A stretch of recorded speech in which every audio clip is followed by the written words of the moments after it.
right. If I can indulge you one more time for a motion and a second for a chair for the MOR Development Review Board hearing for tonight. I move Scott shall be the chairman. Motion by Adam. Second. Second by Kim. All in favor? Aye. Opposed? Motion carries. I'd like to call to order the Thursday, January 25th, 2018 meeting of the Urbana MOR Development Review Board. Can we have a roll call, please? Mr. Cho? Mr. Kunkel? Here. Ms. Drogo? Here. Mr. Poss? Mr. Rush? Here. Ms. Smith? Here. And Mr. Weiskopf. We have a quorum. Are there any changes to the agenda? None? Okay. Board packet included the minutes from our previous meeting on January 12th, 2017. I've had an opportunity to review those. If so, entertain a motion for approval of those minutes. So moved. Moved by Adam. Second. Second by, was that Kim or? Yeah, I wasn't sure. I heard the voice over here. I wasn't sure if that was you or very bad. We have a second. All in favor? Aye. Aye. Opposed? All right, minutes are approved. Any communication to the board? Oh, we did have one email communication that I believe you all have in front of you. Okay, and this is specifically related to the hearing that will be? Correct. Okay. All right. Do we have any continued public hearings? I don't believe so. Any old business? None? All right, we'll move into our new public hearing. We'll open case number DRB 2017-03, a request by Andrew Fell Architecture for site plan approval of a residential development in the MOR Mixed Office Residential Zoning District at 408 West Green Street. Declare the public hearing open. Scott, I'm sorry to interrupt you, but I don't sit on that MOR board. Would it be more appropriate for me to step away? I don't object to you listening here, but it probably would make sense for you to not be up here just to avoid confusion. Yeah, I think it'd be, you're welcome to listen in as much as you want. Yeah. Okay, All right, good so evening. I'm sorry. We'll start with a staff presentation of the case. Yes. Okay, good evening. For those of you who don't know me, I'm Kevin Garcia. I'm a planner here at the city. Okay. So this is a request for site plan review for a 5-unit apartment building at 408 West Green Street. And this building would replace an existing single-family rental house. Apartment buildings are allowed by right in the mixed office residential district. However, any new construction in the MOR district requires site plan review. So in this case, the MOR Development Review Board must consider the plan review criteria and the MOR design guidelines in order to make a final decision on whether or not to approve the plan. This proposal does meet all the zoning requirements, which you can see outlined on page 2 of your memo. The MOR board approval would be all that is required to approve this project. Okay, so for the site plan review criteria, if you're following along in your packets, these are on page 2. And I'll just go through each of these criteria. I won't read verbatim on any of these. I'll try and keep it brief. The first criteria is compatibility with the surrounding neighborhood. According to the zoning ordinance, section 42H, the MOR Mixed Office Residential District is intended to encourage a mixture of residential, office, and small-scale business land uses that are limited in scale and intensity and designed and constructed to be compatible with existing structures in the district. Further along, it states that new construction shall be designed and constructed in a manner that is consistent with the character of the district. The land uses permitted and the development regulations required are intended to protect nearby residential uses by limiting the scale and intensity of the uses and buildings that may locate in this district. So under this criteria, the board must consider the building's location, orientation, setbacks, scale, bulk, massing, and architectural design. The neighborhood surrounding the property has a variety of building types and uses. There are apartments, there are duplexes, single-family houses, and at least one commercial building down on the corner. And the apartment buildings in the area generally fall into two categories. Either they are converted single-family homes, or such as at 407 and 410 West Green Street, there are older three-story apartment buildings. Buildings in general are close to the street, with parking areas off of alleys behind buildings. And most buildings are 2.5 to 3 stories tall. They're taller than they are wide. They have main entrances that face the street, and the entrances vary from being at grade, having front stoops, or having front porches. While the architectural style of the proposed building is more modern than most buildings in the area, it is compatible with the neighborhood's character in its use, scale, mass, height, orientation, and parking configuration. Which brings me to point 2, which is parking and access. The parking for the site, let me pull up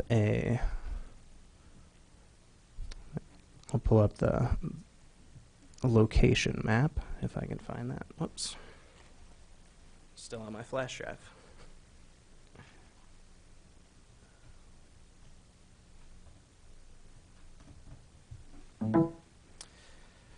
Okay, so the parking would be behind the building, and it would take access off of the public alley. Let's see, there we go.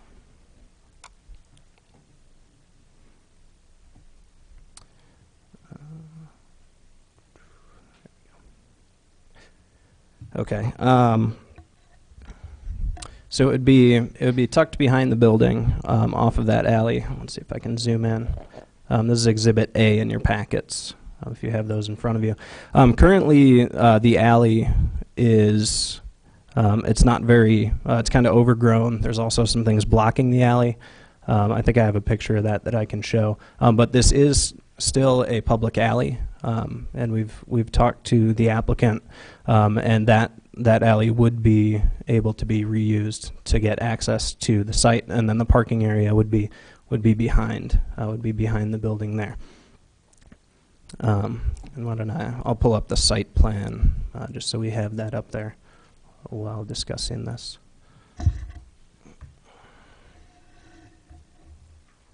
Oops. There we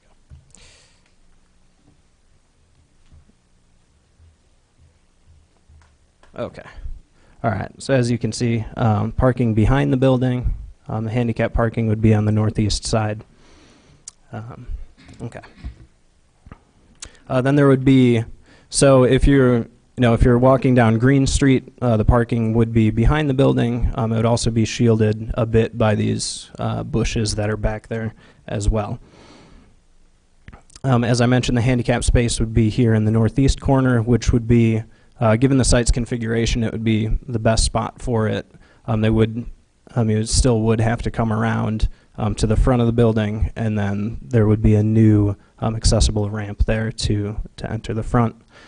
I'm not actually sure about if there would be access in the back. I think the front's the only access. We can ask the applicant about that if you desire clarification on that. Also, there's parking for 6 bicycles up here as well. Okay, in terms of screening and landscaping, I already mentioned some of the screening here, which would be used to screen the air conditioning units that are here.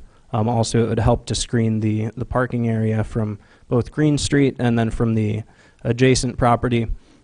This property has a big parking lot behind it right now, so screening from that parking lot isn't terribly necessary. On the west side, there is an existing fence that would provide screening between the property and the neighbor next door.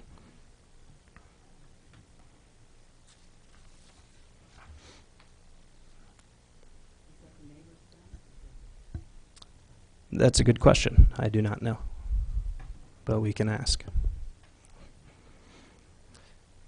In terms of site details, which is the next criteria, these deal with where trash dumpsters, outdoor storage areas, loading areas, exterior lighting and signs would be.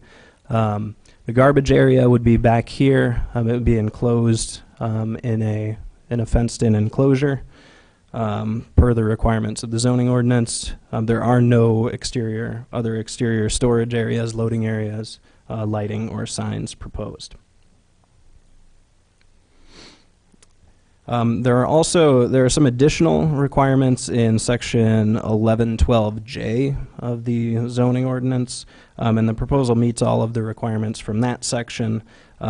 Just briefly, the front entrance is down here. It faces Green Street. It has many windows that face Green Street, and again, the parking is behind the building, and all of those meet those criteria from that section. Okay, so moving on to the second piece under consideration, which are the MOR design guidelines. And these are, so I'll mention them briefly and then I'll go through each one in turn. The design guidelines deal with facade zones, building orientation, massing, openings, outdoor living space, materials, parking areas, landscaping, and commercial site design, which does not apply in this case since it's a residential building. Okay, so on to the first, the facade zone. The facade zone has two criteria. The first one deals with building additions, so that doesn't apply. The second one states that the location of mechanical equipment in the facade zone is strongly discouraged. The proposal does not have any mechanical equipment in the facade zone, so staff recommends that the MOR Development Review Board find that the proposal meets the design guidelines for the facade zone. In terms of building orientation and patterns, the next design guideline criteria is strongly encouraged that the building placement and general orientation on a site is compatible with other structures on the block. It is also encouraged that new construction projects incorporate common patterns and architectural characteristics found throughout the district. These are things like porches, roof type, openings, things of that nature. It's also encouraged to have architectural detailing and landscaping to help new construction blend in with the block. I think I'll pull up a rendering of the proposal while I go through this section, just so we have that. Okay. Okay, so along this block, both on the north and south side of the 400 block of West Green, all but one building have their primary entrance facing Green Street. The exception is the building that currently exists at 408 West Green Street, and that has its entrance on the side facing a walkway there. So the proposed building would match the orientation of other existing buildings along Green Street because its entrance would be here on the front of the building. That's, yes. Okay, and then on the north side of the street, where this is, 4 out of the 5 buildings are pretty close to the sidewalk. They're set back less than 10 feet. The exception is one on the corner, which you can't see in this rendering here. And the proposed building would be set back a little bit further. It'd be set back 21 feet in part so that the existing tree at the front could be saved. So this would, it would break up the, I guess, the street wall, as is the planning and design term, by setting it a little further back. But to save that tree, that's probably, that's a trade-off, and probably a good one. So while the overall design of the building is different than most of the buildings in the surrounding area, it does have certain elements that reflect features that are found elsewhere in the district. So the adjacent apartments, the one you can see in the rendering here, I can pull up some images of those here, but the apartment at 407 West Green Street, which is across the street, and the apartment at 410 next door, are both, they both have three bays, and they're prominent.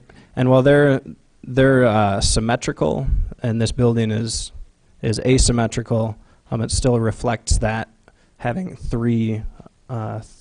those three bays. Let's go.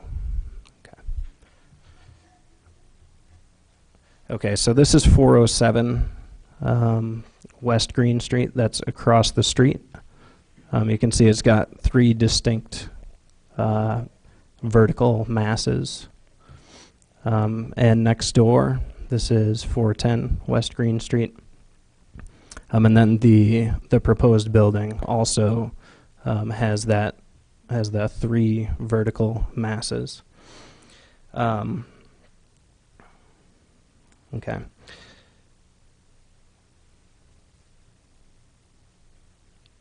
Also, the windows that are in especially the windows in the center of the building, are definitely distinct, and you won't necessarily see them elsewhere in the district. They do reflect a common type. They do have the three panes, so that reflects what you see elsewhere, though it's not the exact type of window that you would see elsewhere in the district. And finally, the landscaping at the front of the building, as well as having this larger setback. Again, it's set back about 10 feet more than the surrounding buildings. It should help the building to blend in with the block, which is one of the encouraged features. Again, it says that use of architectural detailing and landscaping to help new construction blend in. So the staff recommendation is that the board find that the proposal meets the design guidelines for building orientation and patterns. The next criteria is massing and scale. Strongly encourage that the height to width ratio is compatible with other structures on the block face. It's also encouraged to have decorative details and exterior materials to add interest, scale, and dimension to a building. Also encouraged to have height and roof lines that are compatible with other buildings found on the block face, as well as a combination of roof lines with varying roof heights and pitches used to break up the mass of a structure, and that roof pitch and shape on new construction be compatible with other forms in the district. For the height to width ratio, there's a little over 1-to-1, which is generally compatible with the surrounding area. The exception to this is the commercial building on the corner, the Timothy John building, which has a height to width ratio of about 1-to-3. It's just one story and wide. The rest of the buildings on the block are somewhere from 1 to 1.25 to 1.5-to-1. That's a lot of twos in there. I think it reads better in the memo on page 6. But the proposed building falls in the middle of that range. Also, it may be important to note that since the tallest part of the building is set back from the front facade, the building would appear less massive from the street when you're going by than if the tallest part were up front. So the design is pretty modern, and as such it features few decorative details. but it does have variation in color and in texture of the exterior materials. It also uses varying depth, scale, and dimension to, let's see, to add some character to the building. The building does have, it has a shed roof, which it may be unique to the district. And those, so the shed roof, you can see it over here. It might give the feeling that it's taller, that it's a taller building, and taller than surrounding structures. So that might be the case here. But the shed roof portion, as I mentioned, it is set back, so you can see it starts about halfway back, so that feeling of height might be diminished by that. It also has a second shed roof, which if you look in your packet at the actual elevations, and I can pull those up if anybody would like me to, you can see that the second shed roof adds to the to variation in the roof line. And also the flatter roof portions up front also add variation to the roof line at the front facade. The pitch of the shed roof portions, those appear to be compatible with other buildings in the district. And while flat roofs are not prevalent, they are, you can find them on other buildings in the district, including the north addition to the First Presbyterian Church in the 600 block of West Green Street, and also on the Unitarian Universalist Church in the 300 block of West Green Street. So staff recommends that the board find that the proposal meets the design guidelines for massing and scale.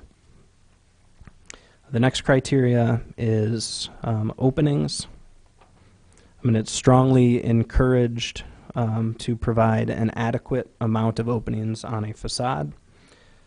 Also, that large wall expanses on a facade are interrupted with windows and openings that reflect the building's architectural style.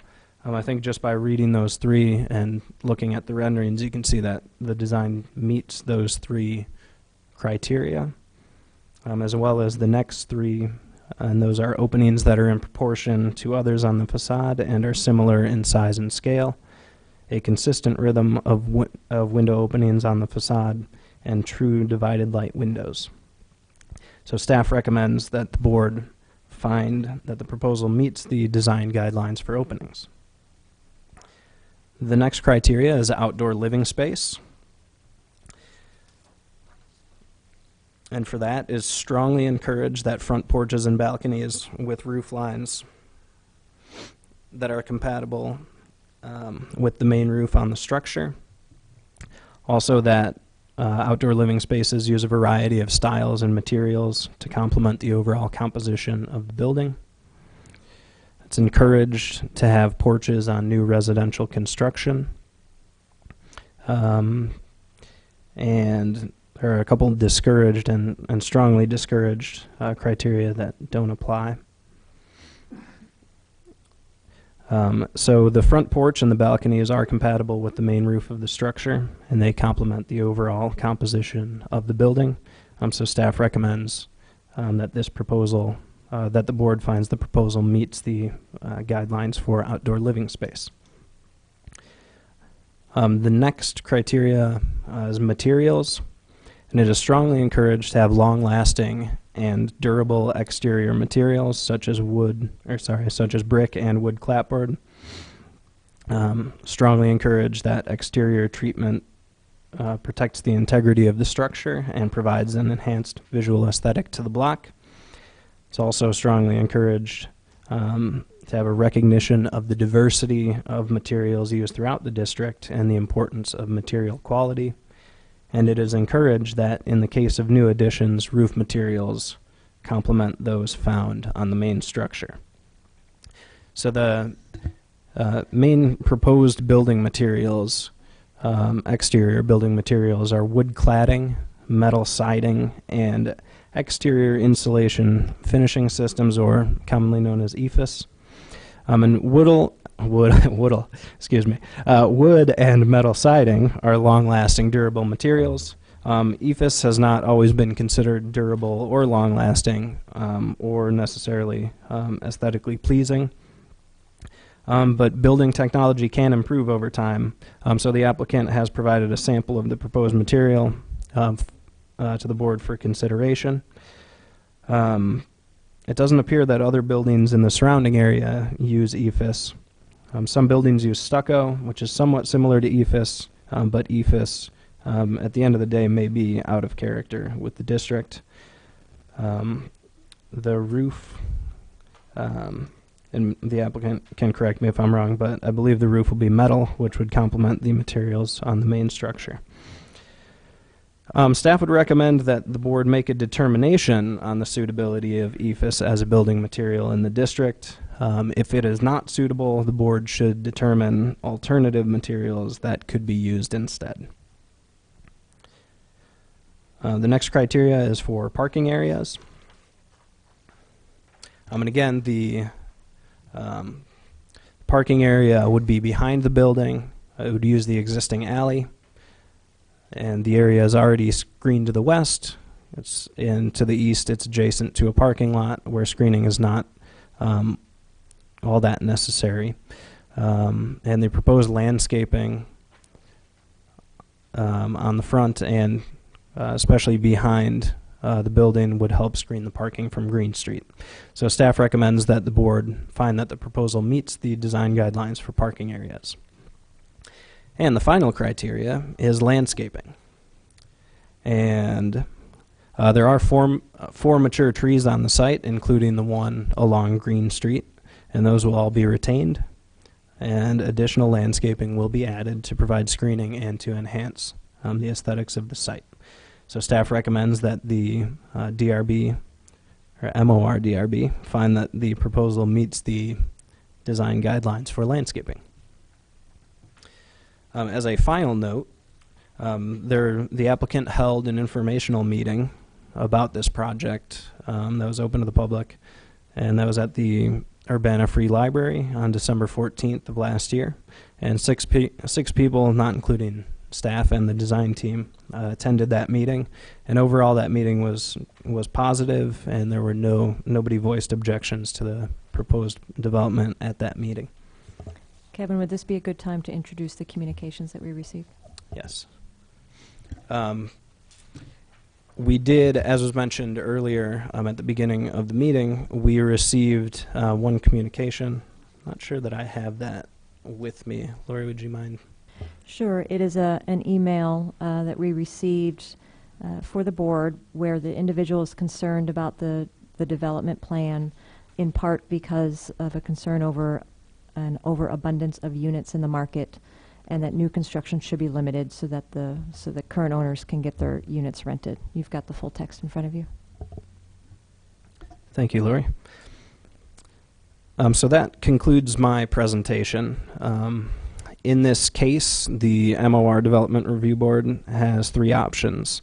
You can approve the proposal as presented. You can approve the proposal as modified by any changes that you would like to make, or you can deny the proposal. Staff recommends that you approve DRB 2703 with any conditions regarding building materials that the board may deem necessary. I can take any questions if you have those. Thank you. Do any board members have any initial questions for staff regarding the presentation? And we will have some opportunities, obviously. We can ask them questions later if they arise.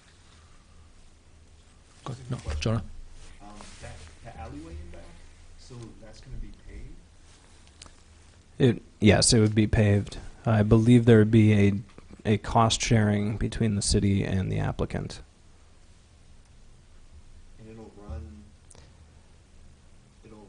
So it would run, I think the intent is just to have it run to this property. So it wouldn't be paved any further than would be needed. Just cut. It would basically run up to the parking lot of the business. I see. So to the adjacent. from here to here. Yes, that's up the alley. Yeah, so this, technically all of this is public alleyway. This parking lot has been here since, I think, the 70s, but it's never officially been vacated. But this is all public So what part of alleyway. that will be paved? So it would be, well, this part is currently paved in some manner, but it would need to be paved up to about here. Okay. So it would be from the west. Yes.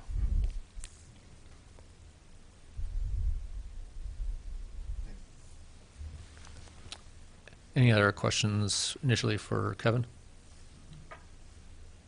The material, that you said was stucco, right? What was that called again? It's called EFIS. Well, that's an acronym. Exterior Insulating Finishing System, something like that. I might have gotten that right. Do you know anything about it as to reports of how it does perform against stucco? Or anyone else? I mean, I've done some research. I mean, historically, I think when it first came out in the 70s and 80s, it didn't perform that well, but things change over time. So I don't know how it's done recently. I believe the applicant might be able to speak to this, but I believe they conveyed to us that what is being proposed is better than previous systems, but they can correct me on that one. Any other questions? Great. All right. Thanks, Kevin. Okay, thank you. All right. Would the petitioner like to make any additional statements outlining the case or the nature of your request?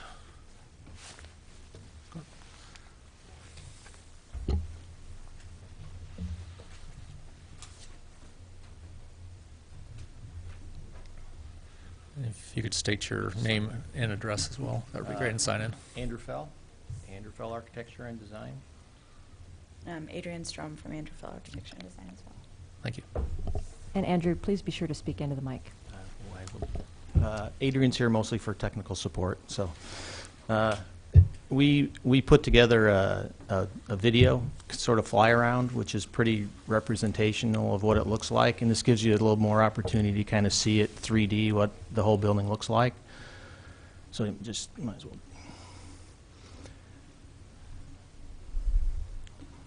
And we can pause this if you want to stop it at any point to kind of check something out.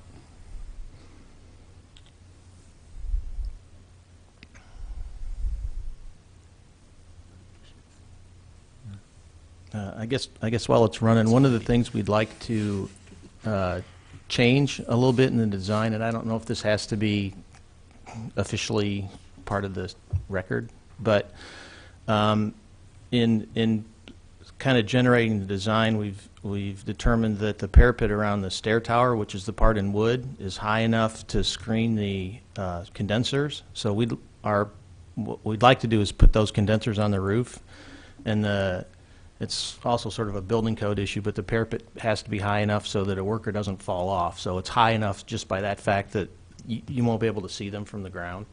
So, and again, I don't know if it has to be part of your official recommendation for the project, but if it does, I encourage you to say that's okay.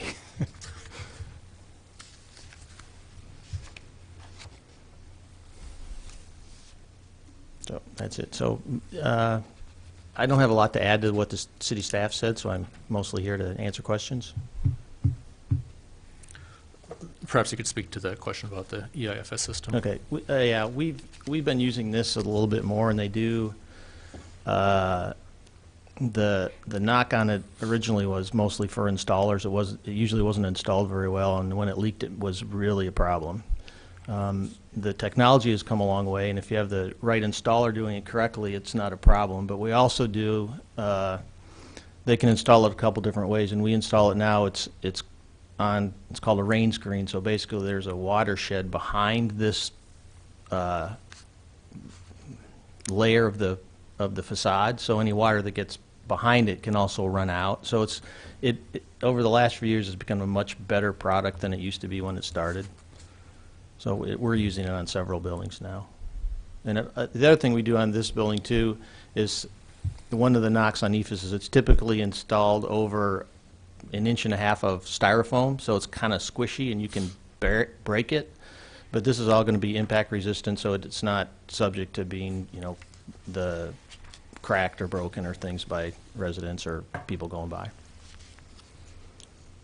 And what's the advantage of this over traditional stucco? Uh, Other than cost, or is it cost? the only Mostly difference? cost, and I bet you'd be hard-pressed to find anybody that could actually install stucco right now, unless they worked for the university in O&M. Were the samples that were sent around, there were 2 different textures in Yeah, that? they- Are those representative of the different textures that you plan to use on the building? No, we'd like to do it all pretty smooth. That was mostly representation of the color. We had the local rep make up some colors, and one of them wasn't working, so the darker one, we wanted a new sample, and he couldn't make one with a finer texture quickly enough, so that's mostly a color. That'd be more like the lighter color for texture. The metal roof that you're considering, is it in the brown, the darker tone, or is there a color that you have? It's going to It's not gonna be be red or- like gray, a dark gray color probably.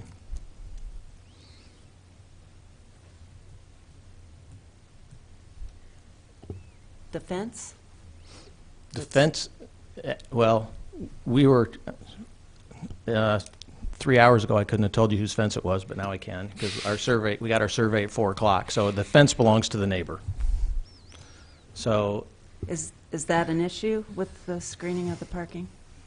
Okay. There's actually a section in our zoning ordinance that says if there is existing screening, such as a fence on the neighboring property, that's permitted, and I can get you that section if you like. It was new to me, so.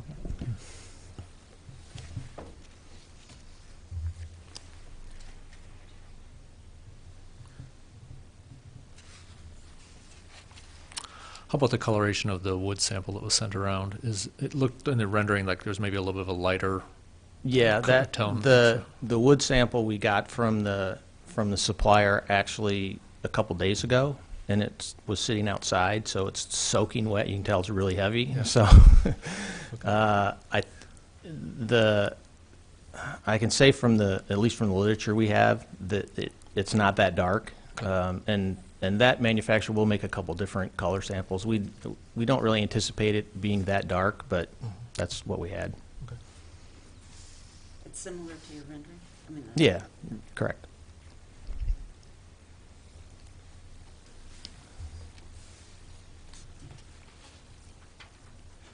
And just maybe for the record, could you confirm what Kevin's assumption was as it related to the extent of the alley work that's going to occur to support Yeah, this project? we've talked to Public Works and other people, and nobody really knows how much paving's under there, because it's sort of been in the condition it's been in for a long time. Mhm. But the owner has been made aware that this is more of a cost-sharing issue to reinstate the alley. Okay.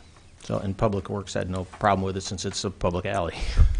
Would that cost share involve the other property owners that are served by that alley, or is it just between We the d- city we don't know yet. and you? Okay. One question I had was how close that parking lot is of the neighboring property. Is there going to be a solid divider between the parking lot of the neighboring property and the parking lot of the proposed development? And if there's not, is that any sort of a problem? Have you had any Well, talks this with is them? also something that came up in our survey, which we got today, is that I don't know, you probably couldn't see it very well in any of the photographs, but the property to the east has paved everything. So if it's not a structure, it's asphalt. Mhm. And their paving actually comes about 2.5 feet into this property. So we're going to have to talk to the neighbor and see how we can work this out. But our design intent is to have a sidewalk right along that property edge. So I'm anticipating probably what will happen is his asphalt line will be cut at the property, and then we'll put a sidewalk there.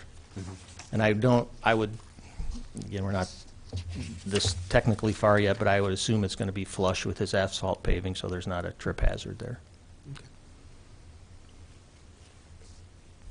My thought was more if residents of this building are trying to use access from that property owner to get into the parking lot for the new development, if that's going to happen and if that is a problem that's anticipated or something you need to worry about even.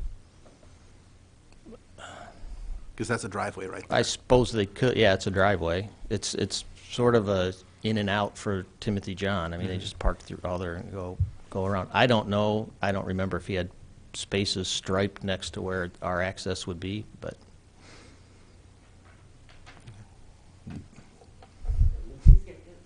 Right up to you. Yeah, it looks like, well, I don't know, I mean, I don't know if it's a parking space or you'd be actually be able to drive through there. Yeah.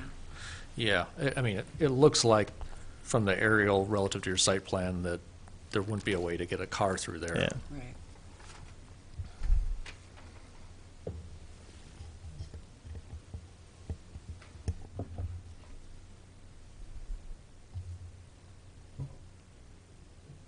Any other questions for the petitioner?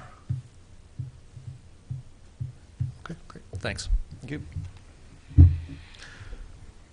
Do we have any other proponents in the audience that would like to speak to this case?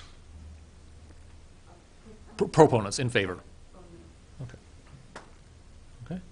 All right, now, any opponents to the request are invited, yes, come forward, please, ma'am. If you just step up to the chair, please. And if you could just fill out your name on that piece of paper there, and then just state your name and address into the microphone. No addresses Oh, needed. no address? Okay, just your name. If you could just get your name, please. My name is Jinju Lee, Great. and I just recently purchased 410 right next door, and the closing date was December 15th of last year. So I was not aware of the public hearing that they just had the day before, and I wish the seller informed me of this development plan. This is my first multi-unit investment property purchase that I made, and so I am not familiar with this kind of hearing and like how much I can state my opposition. Everything is very new to me. But like from the proposed design and the structure, I feel it's gonna change the neighborhood, integrity of the neighborhood drastically, because this new building is quite different than my unit or the one to the east of it. And so I'm a little bit overwhelmed because this is completely unexpected. And I have current tenants, so their daily living will be impacted by this construction. I don't know when the construction is scheduled to begin. There will be noise issue, and construction crew will be there many days. And so as a new landowner, I mean the property owner, I'm just developing relationship with the tenant, so it's gonna bring some stress on that. And not only that, I purchased the property of thinking of possible income, the return on investment calculation, and I did not anticipate this brand new 5-unit apartment building coming in right next to mine.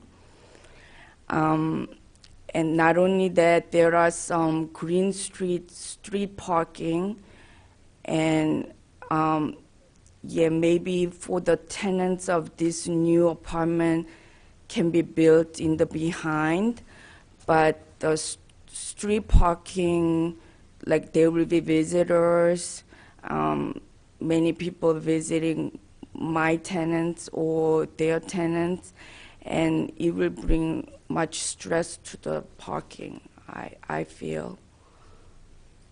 And so, is this plan gonna be decided upon today? Yes. Yes. Oh, sorry. Yes, I mean, there's not, the board could continue it, but there's also the opportunity for the board to make a motion to approve or disapprove or approve with conditions. All Okay. those things could happen. But as a person who purchased the property on December 15th, right the day after their public hearing, public info night, what can I do to delay that? Because I feel I'm just really not prepared for this. I never knew there was a plan that this new building will be implemented. My closing day was literally December 15th. Is there anything I And can? that's what tonight's meeting is about, and so that we can hear your concerns and take them into consideration. Okay. Is The- it, do you suspect that the seller, Could you speak into the mic, Nancy? I'm sorry. yeah, do you suspect that the seller of your property, the person that sold you your property, concealed the fact that there might have been a development coming I in next believe door? that is the case, because not only this one, he subleased 2 of my units without telling me. And he signed the sublease like in November, and we were in negotiation. Our closing was December. And he apparently signed 2 subleases, two of my unit. He completely did not tell me, concealed completely on one of the unit. That one I found out after I purchased it. Oh, so making a profit on your property after the date of sale? Is that what you're saying? Well, I'm not sure about the profit, but the lease that he forwarded to me for the consideration of purchase was the original tenant. And then they made another sublease to another person, but that transaction was concealed from me. Like one unit sublease was disclosed on the day before the closing. So I didn't like that, but it was too close to closing, so I didn't make a issue. But then after the closing, the other unit was also subleased, and it was done in November, and he did not tell me. And then this development, when I got the hearing notice, I was like so surprised, and I didn't even know what this was about. I know that this is a little bit beyond the scope of this board, but I just Okay, like to sir. say on a personal level, I think maybe you should speak with the attorney who represented you at your Okay. closing, because there may be other avenues that, he or she would check out to make sure that if things were concealed from you and your attorney, then you would be due some sort of compensation, I would think. But that's just Okay. my personal opinion. I can't offer legal advice or Okay. anything. Yeah, I have an attorney, Yeah. and so he was the one encouraged me to Mhm. attend this meeting Okay. and voice my concern. Yeah. Great. All right. Thank you. Thank you very much. Motion, of course. Did you know that the building adjacent, the one we're talking about here, was for sale at the time that you bought yours? Actually, it was the same owner who Yeah. sold. So did you know it was for sale when you bought your multi-unit? I believe so, but I didn't know that it will be turned into this newer type of apartment building. I thought it will be the same as how it is right now. Okay. Thank you. Great. Thank you.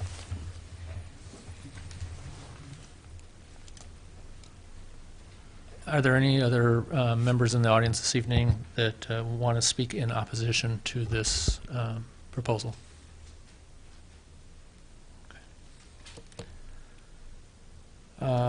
move now to any additional comments by staff. Actually, I should point out that the applicant has an opportunity to rebut any of the arguments that were brought up during that testimony. Okay. Oh, I'm sorry. All right.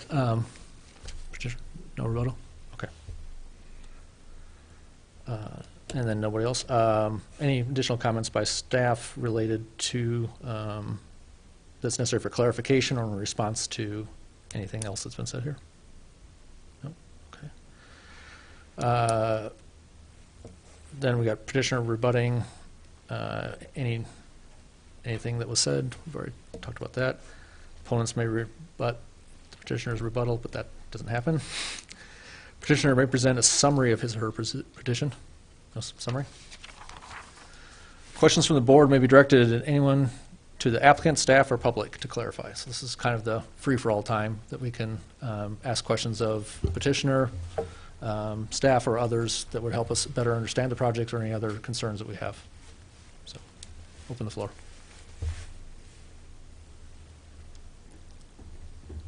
You had mentioned that the flat roof of the development is comparable to other locations in the district. I just want to know, and I guess it could be also the staff that could answer, are the angles comparable?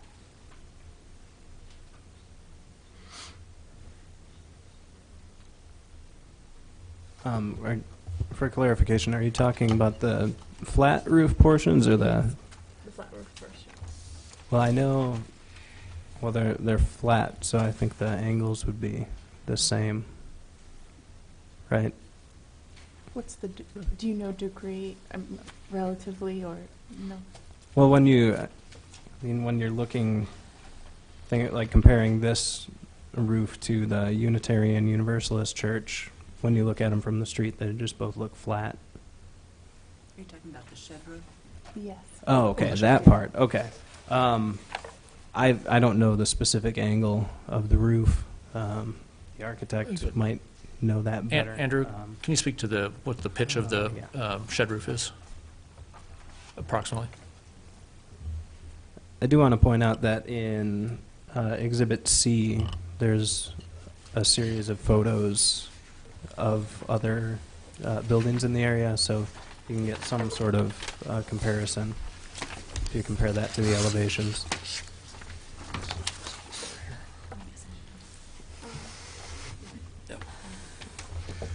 The pitch of the roof is about 6 and 12. I can tell you that it was, I'm not going to know exactly what it was, because if you look at the north elevation, to meet the roof height, what we had to do is we took a line that took the upper part of the the big roof, the top, and then where the lower shed roof kicks out, the outside eave of that, and we had to measure our roof height up the slope by taking those 2 points and connecting them and having them be less than 35. So the 35 feet is actually measured a couple feet above either one of those roof lines. It's kind out of a confusing it's out in thing. space a little bit above the roof Right. plane. So, Okay.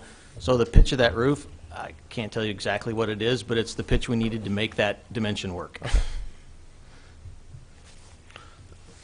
Does the board, does everyone see their copy of the samples? Okay.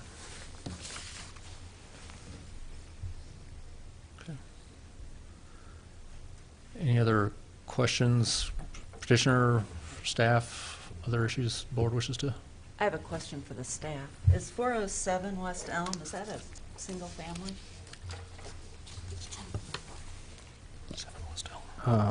The one right behind it? Oh, let me take a look. Yes. Right. I think that should be in Exhibit A, so let me take a quick look at that. That one? Okay. Okay. It's hard to read, but it does say SFR. I can't tell you if Single-family that's residence. Okay. rental or not. We didn't get into specifics on that. Okay. I lease it. No, but I help lease it. Oh, okay. Okay. All right. Anything else? Okay. Great, thank you.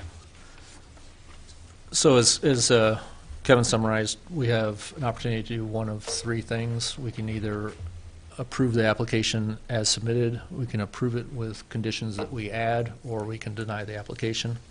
I guess I'd like to hear if, because I think we're done at this point. Anything else? Yeah, okay.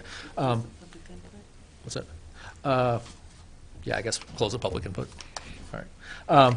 Are there any sort of, I'll just have an open conversation here, any issues or concerns that board members would like to voice that would be a component of a conditional approval, or anything? I think for sure, if it was approved, we'd need to address the condensing unit relocation to the roof as part of that approval, so that that's in the record. I think that that's the way I'm leaning. I think that we should approve it with conditional approval that they can relocate the condenser units to the roof, if that makes sense. If for some reason they find out it doesn't make sense, they want to leave them in place, they can do that too, and to make whatever modifications to the parapet is required. Okay. Yeah, so at this point, what probably the thing to do is, if you'd like to move that, then Yeah. we'll see if there's a second in support of that. I would move that we give a conditional approval with the option of the designer to either, and owner to either build as proposed or relocate the condensers to the roof as described, with the proper modifications that would make sure it's up to code. Sure.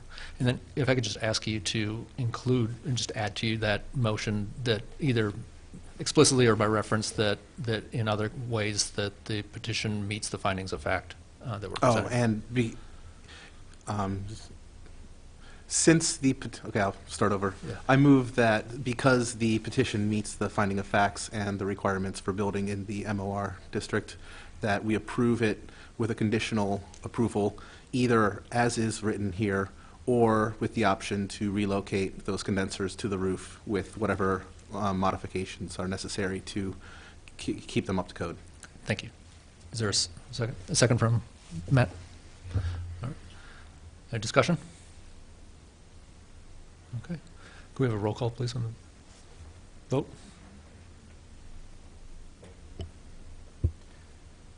Mr. Cho? Yes. Mr. Kunkel? Yes. Ms. Wadrogo? Yes. Mr. Rush? Yes. Ms. Smith? Yes. And Mr. Weiskopf? Yes. Okay, that motion passes. All right.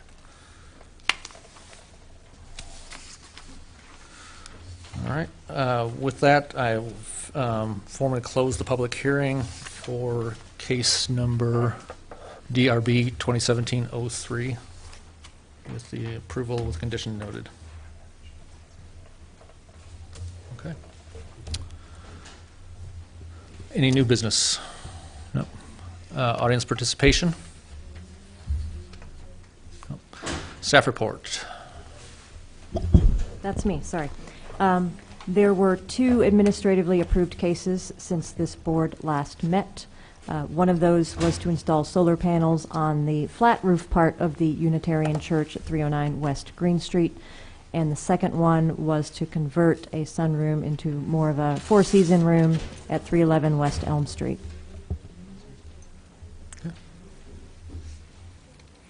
All right. No study session, I assume. All right. We stand adjourned. Thank you.